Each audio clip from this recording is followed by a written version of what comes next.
Assalamualaikum warahmatullahi wabarakatuh. Kami dari kelompok 6 yang beranggotakan Vicky Rahmatika dengan NIM 1804010054, Rahma Naitul Haq dengan NIM 1904010027, Sri Susanti 1904010027 dan yang terakhir Abkar Gunadi dengan NIM 1904010030.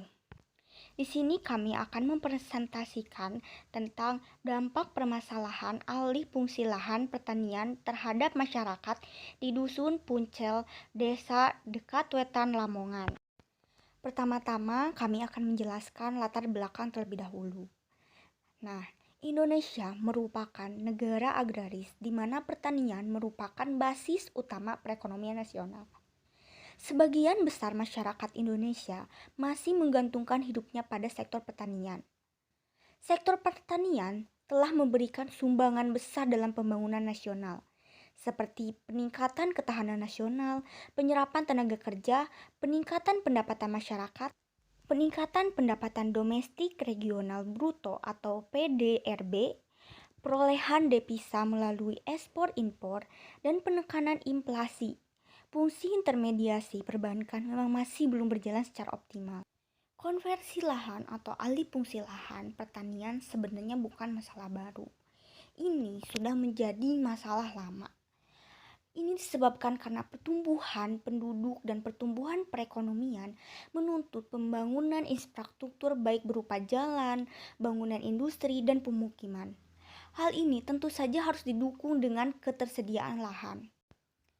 Konversi lahan pertanian dilakukan secara langsung oleh petani pemilik lahan ataupun tidak langsung oleh pihak lain yang sebelumnya diawali dengan transaksi jual beli lahan pertanian.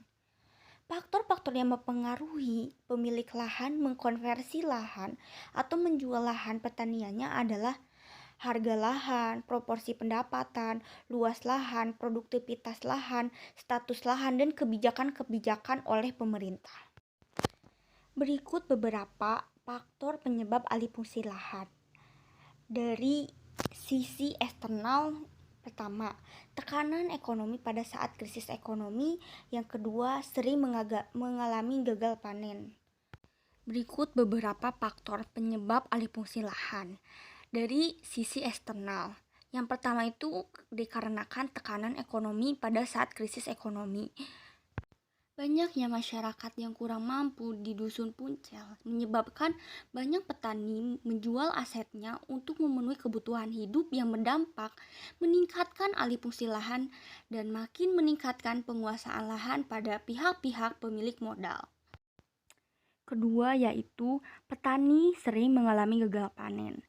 Nah, ini disebabkan karena memang lahan tersebut tidak lagi produktif untuk menjadi lahan pertanian.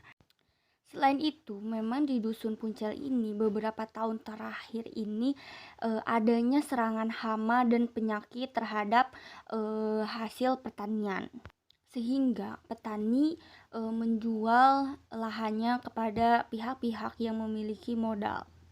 Selanjutnya yaitu faktor internal alih fungsi lahan, yaitu beberapa petani yang merangkap atau memiliki mata pencaharian selain dari petani seperti guru, PNS, dan pedagang.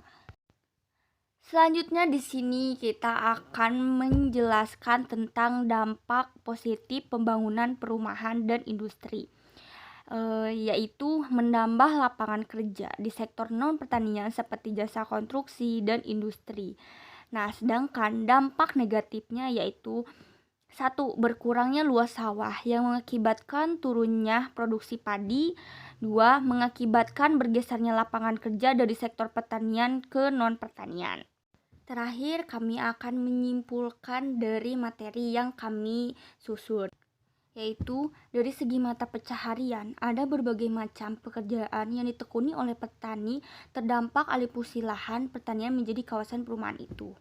Dari yang tetap menjadi seorang petani, karyawan sampai tidak lagi bekerja. Tetapi mayoritas tetap menjadi petani, hanya saja statusnya berubah menjadi buruh tani.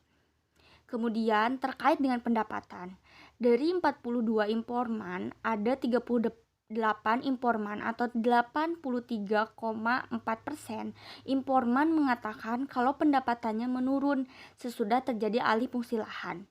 Namun ada 3 informan mengatakan kalau pendapatannya cenderung stagnan atau tidak mengalami kenaikan atau penurunan. Lalu ada 1 informan yang mengatakan kalau pendapatannya mengalami peningkatan dan informan tersebut sekarang memiliki KP dan masih aktif menjadi seorang guru. Sekian dari kami, semoga bermanfaat dan mohon maaf apabila ada kesalahan. Wabillahi taufiq wal hidayah. Wassalamualaikum warahmatullahi wabarakatuh. Terima kasih.